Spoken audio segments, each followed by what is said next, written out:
Hello sa mga nagtanong pala ng gusto nila mag-send ako sa kanila ng form of termination letter. Guys, hindi ko talaga alam kung paano i-send doon sa comment section. So, ang ginawa ko, pinopost ko na lang. Kayo nang bahala. Tingnan doon sa post ko yung, yung form. Yan guys, ay isang isang isang sample lang yan kung paano gumawa. Kayo nang bahala ang gumawa. Nyo lang, parang katulad lang ng pinost ko. So, kasi may mga nagtatanong kung paano gumawa ng termination letter. So, ito ay pakinggan nyo guys, no. Meron akong babala sa mga gusto mag-terminate ng kontrata. Ako guys, nung last year, meron ako mga followers sa Facebook, 2 followers na mulat sa poll.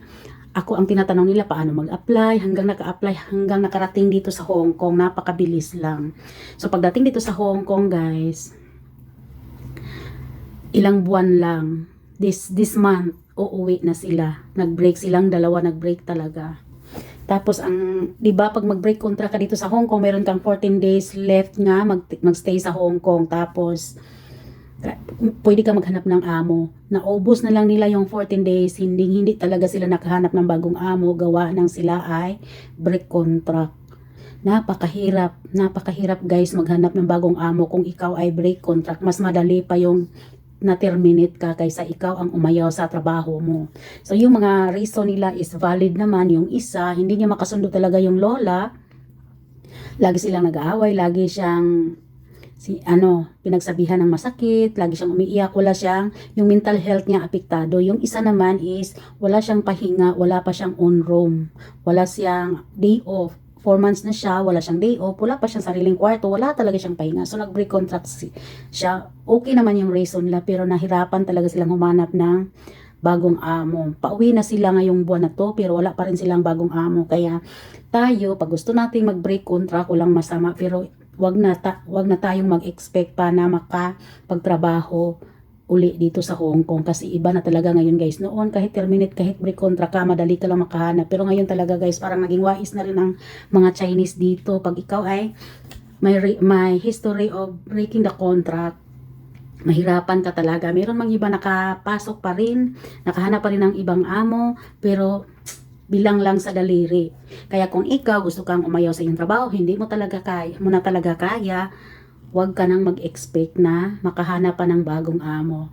Although yung iba guys, meron ng mga pera, nag-break contract, may pera na, uwi na lang kayo diretso guys, at doon na kayo maghanap ng bagong amo sa Pilipinas, nang matikman naman ng mga pamilya ninyo ang pera na inyong madadala, kaysa magstay kayo sa Hong Kong ng 14 days, sa iyo ang boarding house, sa iyo ang pagkain, wala na talaga kayong madadala sa pag-uwi. So yan ang advice ko, no. Hindi masama ang mag-break contract kung wala kang napakalaking obligasyon na iniwan sa Pilipinas. Alam nyo ba guys, nung una, way back 2012, nag-quit ako nung seminar sa UWA talaga. Ang palala nila, basta't pakainin ka lang, hindi ka sasaktan, irerespeto ka at may sahod ka, wag hayaan mo yung mga problema sa tabi-tabi. Magtrabaho ka, yun lang ang importante. Pero ngayon kasi guys, napakadali lang ng iba na mag-break contract, lalo na yung mga bata pa yung isip. Dito kasi pag sinabing abroad, napakasarap. Pero pagdating mo dito guys, dito mo na malaman kung gaano talaga kahirap ang mag-abroad. Yun lang, nagtratrabaho ka lagi, wala ka namang natira kasi kailangan mong ipadala sa pamilya. Yung lahat ng sakripisyo, alam nyo ba guys, pag ikaw ay nag-abroad, hindi ang buhay mo ang sasagana. Ang sasagana ang buhay ng iyong pamilya. Alam nyo, kasi pag natanggap nating pera ko, kunti lang sa isip natin, ilan lang ang value ng pera dito sa Hong Kong, di ba? Tapos pag napadala mo sa Pilipinas, doon na maramdaman nila, oy, ang laki, pero tayo wala na tayong natira. Ganon. Kaya pag nag-abroad tayo, isipin natin mabuti. Yung pag-break contract, hindi masama kung hindi mo na kaya, pero guys, alalahanin mo gaano ba talaga kabigat ang iyong pinagdaanan kaysa obligasyon na iyong iniwan sa Pilipinas.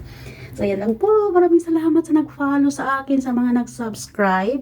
Hindi ko akalain na may mag-subscribe. Kahit konti lang kayo, pero masaya na rin ako. Bye!